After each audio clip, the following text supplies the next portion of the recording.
नमस्कार, बहुत स्वागत है आप सभी का। आपके साथ मैं पल्लवी रविंद्र सिंह। भारतीय ध्वज वाले 2 एलपीजी टैंकर फारस की खाड़ी से अब आगे बढ़ने लगे थे। माना जा रहा था कि वो आज स्ट्रेट ऑफ हॉर्मुज पार कर सकते हैं, जो सही भी साबित हुआ है। ये जहाज एक ऐसे रूट से होकर गुजर रहे हैं जो ईरान के कब्जे वाले जल क्षेत्र से होकर आता है। विशेषज्ञों का मानना है कि तेहरान चेक पॉइंट बनाकर जहाजों की आवाजाही को कंट्रोल कर रहा था।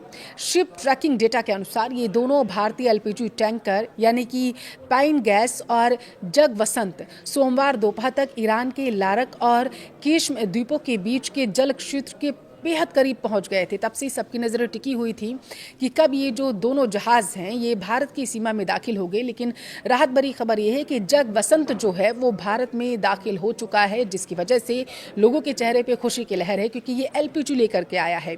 देखिए, अब इसे बहुत बड़ी खबर माना जा रहा है।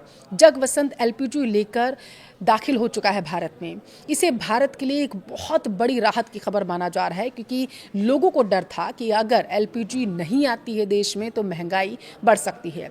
दोनों टैंकर एक दूसरे के करीब चलते हुए आगे बढ़ रहे थे। इन पर पूरी नज़र भारतीय सरकार की बनी हुई थी। इन टैंकर से लगातार यह संकेत दिया जा रहा था कि वे भारतीय जहाज हैं। कैसे, जरा समझिए। माना जा रहा है कि ऐसा इसलिए किया जा रहा था ताकि स्ट्रेट ऑफ हॉर्मुज पर नजर रख रही ईरानी अथॉरिटीज के बीच उनकी पहचान और झंडे को लेकर कोई भ्रम न पैदा हो। स्ट्रेट ऑफ हॉर्मुज एक सकरा समुद्री मार्ग है जो ईरान और ओमान के बीच स्थित है और फारस की खाड़ी को ओमान की खाड़ी से ये जोड़ता है। भारत पिछले कई दिनों से लगातार ईरान के डिप्लोमेटिक अधिकारियों से संपर्क में था ताकि स्ट्रेट ऑफ हॉर्मुज से भारतीय जहाज सुरक्षित यहां से गुजर सके। कुछ दिनों पहले आपने देखा होगा एलपीजी टैंकर शिवालिक और नंदा देवी को भी इस समुद्री रास्ते से सफलतापूर्वक पार कर भारत लाया गया था। जगवसंत टैंकर का मालिकाना हक अभी के लिए मुंबई की ग्रेट ईस्टर्न शिपिंग कंपनी के पास है। इसका संचालन भी यही कंपनी करती है। इस कंपनी को सार्वजनिक क्षेत्र की रिफाइनरी भारत पेट्रोलियम कॉरपोरेशन ने चार्टर कर रखा है। वहीं पाइन गैस का स्वामित्व जो है संचालन मुंबई की 7 आइसलैंड शिपिंग के पास है और इसे इंडियन ऑयल कॉरपोरेशन ने चार्टर किया हुआ है। वेसल ट्रैकिंग डेटा के मुताबिक दोनों एलपीजी टैंकर्स ने भारत के लिए अपनी यात्रा रविवार रात से सोमवार सुबह के बीच में शुरू की थी। जगवसंत की डेड वेट क्षमता तकरीबन जो है वो 54,500 टन है, जबकि पाइन गैस की क्षमता जो है वो तकरीबन 58,500 टन के करीब मानी जा रही है। देखिए, डेड वेट का मतलब ये होता है कि कोई जहाज कुल कितना वजन अपने साथ लेकर जा सकता है। इसमें कार्गो, ईंधन, ताज़ा पानी और बैलास्ट पानी, राशन, क्रू भी शामिल होते हैं जो मेंबर्स वहाँ पर होते हैं। इन 2 टैंकर्स को लेकर अनुमान है कि ये भारत की एक दिन से ज़्यादा की पश्चिम एशिया युद्ध से पहले वाली एलपीजी खपत के बराबर गैस लेकर आ चुके हैं। बता दें कि अभी युद्ध के चलते आपूर्ति संकट है और देश में एलपीजी किल्लत से लोग परेशान हो रहे थे, लाइनें लगी हुई थी। स्ट्रेट ऑफ हॉर्मुज के बंद होने से पिछले कई दिनों से भारत के लिए चिंता का विषय बन गया था, क्योंकि देश की अधिकतर ऊर्जा जरूरतों के लिए यह एक जरूरी रूट है। भारत का तकरीबन 40% क्रूड ऑयल इंपोर्ट, 50% से ज्यादा एलएनजी इंपोर्ट और 90% से ज्यादा एलपीजी इंपोर्ट इस स्ट्रेट से होकर ही गुजरता है, यानी कि इसी रास्ते से होकर गुजरता है। और यही वजह है कि भारत की एलपीजी सप्लाई के लिए यह एक बड़ी चेक पॉइंट माना जाता है। भारत की सालाना एलपीजी खपत 33 मिलियन टन से ज़्यादा है, जिसमें आयात पर निर्भरता तकरीबन 60% है। भारत का 90% एलपीजी आयात पश्चिमी एशिया से होता है।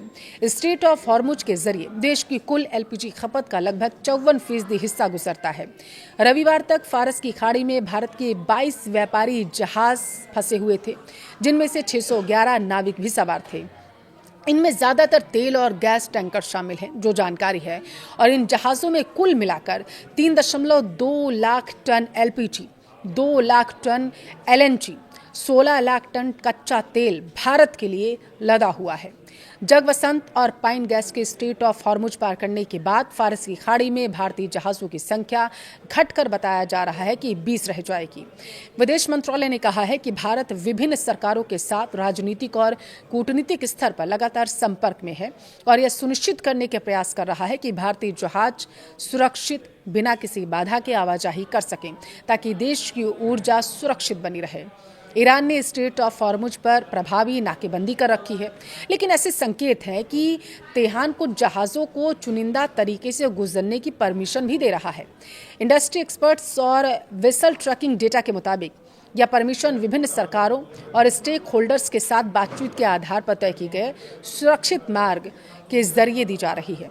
आमतौर पर जहाज स्ट्रेट ऑफ हॉर्मुज के बीच सीधे और छोटे रास्ते से गुजरते हैं, लेकिन मौजूदा हालात में वे अधिक सुरक्षित समझे जाने वाले इस वैकल्पिक और लंबा रास्ता अपना रहे हैं। देखिए, जगबसंत और पाइन गैस ने भी इसी कॉरिडोर का इस्तेमाल किया है, ऐसा माना जा रहा है। अनुमान है कि नंदा देवी और शिवालिक ने भी यही रास्ता अपनाया होगा। पाकिस्तान, तुर्की और ग्रीस समेत दूसरे देशों के जहाज भी इसी रास्ते का इस्तेमाल कर रहे हैं। पर्यवेक्षकों के अनुसार ईरान के क्षेत्रीय जल से होकर इस तरह के असामान्य मार्ग अपनाने का मतलब है कि इन जहाज़ों को फारस की खाड़ी से बाहर निकलने के लिए तेहरान की मंजूरी मिली हुई थी। पश्चिम एशिया में जारी तनाव 28 फरवरी को तब शुरू हुआ था, आपको याद होगा, जब यूएसए और इजराइल ने ईरान के खिलाफ मिलिट्री एयर स्ट्राइक की। इसी समय स्ट्रेट ऑफ हॉर्मुज से गुजरने वाले जहाज़ों की आवाजाही रोक दी गई ईरान की तरफ से।